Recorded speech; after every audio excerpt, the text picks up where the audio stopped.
دیا جا رہا ہے تو آج بھی ہو رہا ہے۔ دعوت و تبلیغ کا کام مفید ترین کاموں میں سے ایک کام ہے۔ 100 دفعہ مانیں گے اور 100 دفعہ کہیں گے کہ جس کو موقع ہے وہ ضرور جائے، مگر ایک دفعہ بھی یہ بات نہیں مانیں گے کہ یہ جہاد ہے، یہ جہاد کی آیتیں اور حدیثیں اس پر صادق ہیں۔ ایک دفعہ بھی یہ بات نہیں مانیں گے کہ یہ صحابہ اور انبیاء یہی کرتے تھے، بالکل غلط بات ہے۔ صحابہ اور انبیاء اگر یہی کرتے تھے تو پھر مدرسے والوں کو بھی کہنے دو کہ انبیاء یہی کرتے تھے، اور خانقاہ والوں کو بھی کہنے دو کہ انبیاء یہی کرتے تھے۔ سارے مسلمان جو بھی کام کریں وہ سارا نبی کرتے تھے، یہ کوئی بات ہے؟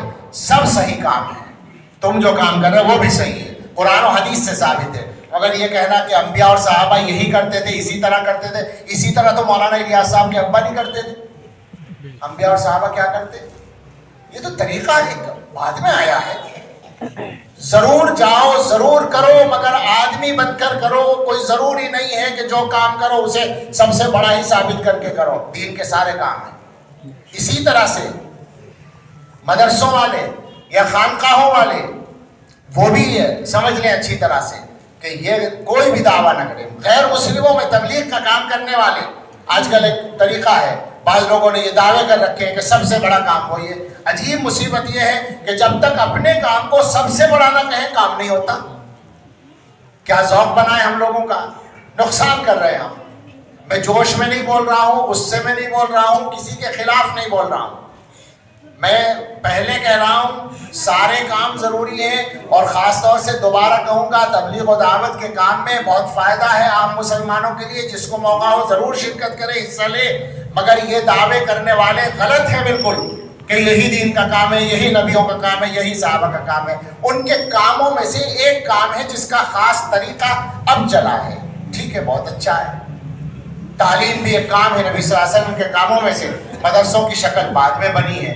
تبلیغ و دعوت سے تو بہت پرانی ہے، اس تبلیغی جماعت کے کام سے تو بہت پرانی ہے مدرسوں کی شکل، لیکن یہ نہیں کہہ سکتے کہ پیغمبر علیہ السلام نے اسی طرح کام کیا، نہیں کہہ سکتے۔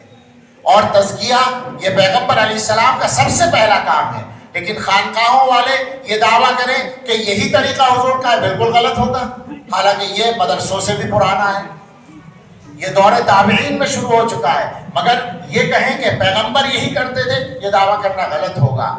سب سے گزارش ہے کہ اچھی طرح سمجھ لیں، دین نہ ہمارے ہاتھ میں ہے، نہ ہمارے بزرگوں کے ہاتھ میں ہے۔ دین نہ حضرت نانوتوی کا، نہ حضرت گنگوہی کا، نہ حضرت تھانوی کا، نہ حضرت مدنی کا، نہ مولانا الیاس صاحب کا۔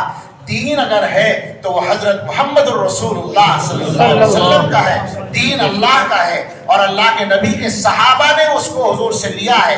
ان کے طریقے پر، سنت کے طریقے کے مطابق جو دین کو اختیار کرے گا وہ دیندار کہلائے گا، ورنہ وہ سب اپنی باتیں ہو جائیں گی۔ ضرورت ہے ہم مسلمان بنیں، ضرورت ہے ہم بندے بن جائیں۔ حضرت نے بہت ہی عمدہ انداز کے اندر ماشاءاللہ ہم سب کی رہنمائی فرمائی۔ اللہ ہم سب کو صحیح طریقے پر کام کرنے کی توفیق نصیب فرمائے، آمین۔